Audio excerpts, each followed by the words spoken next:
I've had my fair share of good times. This is Off the Record, a radio playlist where I help you discover new artists and new music. I'm here with Dylan Hughes, who just released the debut album, if I'm correct, somewhere between my ribs, singer-songwriter. We're blessed to have you here today, man. How are you? I'm so good, and I'm stoked to be here and stoked to chat with you, man. Dude, I told this to you off camera. The word I love to use when describing this album, and like I mean it when I say in the most feminine, like presentational way that I can. It's like it's a beautiful album front and back with like Oh, no bad tracks. I I'm oh, just like when I listen to it, it's a straight shot. It's there's no jumping around on it. And you truly must like be so proud of like this product you put together. oh, dude, thank you so much. Yeah, it was so fun making it, and I'm so glad that you said that word about it. I feel similar, and I'm just so excited and so happy it's out. I love Yeah, it. it's been so fun. Well, let's kind of dive into it. I kind of want to know who your musical influences were growing up. And Yeah. the twist of that is like not so much the artists you were discovering, but who do you remember growing up playing music around you and what were they Mhm. playing? It's kind of funny. For a large portion of my life growing up, it was a lot of classical music, which is kind of funny, almost like Oh, very like elevator music, which that kind of introduced me to playing was like learning classical piano and like playing classical stuff on road trips. So I remember that being a big part of like my musical, maybe not inspiration, but like just the first yeah, music that I was introduced to. that's so interesting. Who Yeah. were those artists you were discovering when you started Oh getting yeah. into music yourself? Bob Dylan was a big one Oh, for the writing side of things. Bob Dylan, the Beatles, Gregory Alan Isakov is like was a that's very great. big sonic inspiration, I'd say. I'm really curious of what your songwriting process is like.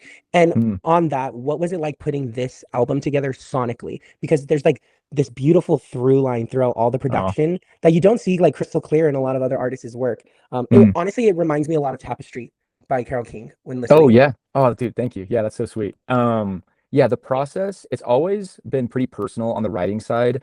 I usually just tend to like to write alone. And I feel like songwriting is really just tied to honesty. And I found that I can get that honesty easier when I'm just by myself. Um, and I don't like to typically force songs. So I like to wait until I have something clear to say. I'm very drawn to that like poetic songwriting style where the lyrics aren't overly literal, and people can kind of take them and apply them to their own lives. And that's the style of writing I just very much enjoy. How long did it take you to put this album together? Ooh, I probably started it a year ago, and then obviously you make a bunch of songs, and I was really trying to be particular which ones I wanted to include on it. So probably like make 10 songs, and then two of those I'm like, okay, this would really fit well in this project, and then kind of just like piecing it together like a puzzle, Mm. until it was all cohesive and kind of like one big story, which I was just really excited about. What's your production like? Are you working in a studio, at home, mix of both? Yeah, it's a really big mix of both. A lot of it is I'll get the demo out on like my voice memos, produce it out either by myself or with my good friend, artist and producer. His name's Zach. He goes by the artist name Zachy, and he helped almost executive produce a Wow. large portion of the project, and just really understood the vision I was trying to go for and really helped just get it across the finish line. That's so cool. I'm Yeah. really curious if there was like a song or even like a lyric or line that made the Mm. cutting room floor that you were like, oh, this I come back and think about it often. Yeah, I was getting ready to turn in the project, and I had to, long story, but I had to swap one of the songs out quickly, and I had like a week to do it. And one of the songs on the project is called Beneath the Trees, and that one came together faster than like anything I've ever done, and it was done in like an hour, and I was just so happy with that. And it's like one of my favorites on the project, and that was just it was a very fun moment, and I've never had a song where the writing has come out so quickly and easily, without having to like go back and change things. It just kind of poured out, which I thought was just so cool. That's why I like making songs.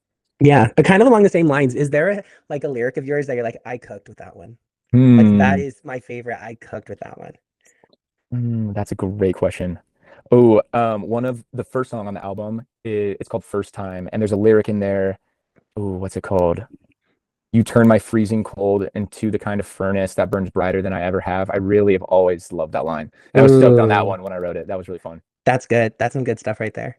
Oh, thank you, dude. Well, what are you hoping audiences take away from the project as a whole? Yeah. I feel like as a whole, I just really want people to feel something.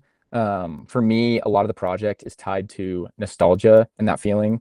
And and how certain moments or emotions kind of stay with you, even if you don't think about them every day. I like the idea that songs can almost be like jumper cables for Yeah, memories, kind of bringing people back to feelings that they may have forgotten about. And the title of the album, I feel like, kind of reflects that because it's a window into kind of my world. While at the same time, I'm hoping that it can be like a nostalgic glimpse for people for their own world to feel happy, sad, kind of whatever that feeling is. oh, that's great. What should Yeah. audiences be on the lookout for from you and for the rest of 2026?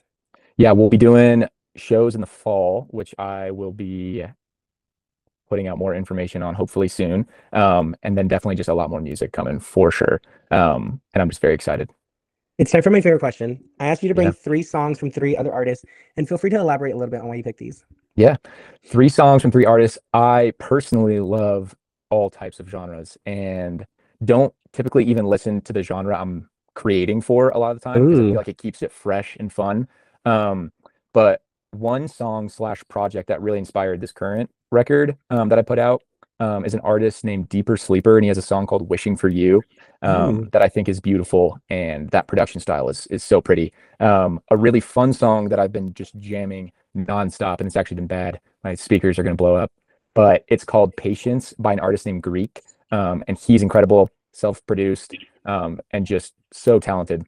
And the last one is an artist that doesn't sing, or at least in this song, he doesn't have any written vocals, but he whistles through it, and it's the most Oh. like beautiful. It's the most beautiful song. It's called "Swatting Flies" by Ethan McNeil, and that's been one of my favorites for sure. Ooh, that's good. Well, before we go, I actually have a plot twist question for you. Yeah. If this album was to soundtrack any movie, what would it be? Oh, that's a great question. Any movie? Can I pick a TV show? Yes, Okay. let's do a TV show. TV show, I would pick. I don't know if you've seen Normal People, but I Oh, would yes. I would love for some songs. I could see it in my head. On Normal People, if I had to pick a movie, I'd love to go La La Land on that one. Ooh, yeah, that's a good one right there. Yeah, Dang, that's it. That's a heavy hitter. there we go. Two Well, sad shows and movies. I love it. I love it. Well, Dylan, thank you so much for coming and chatting with me today about the debut EP. And I hope you all enjoy my favorite track on it, Always Been For You.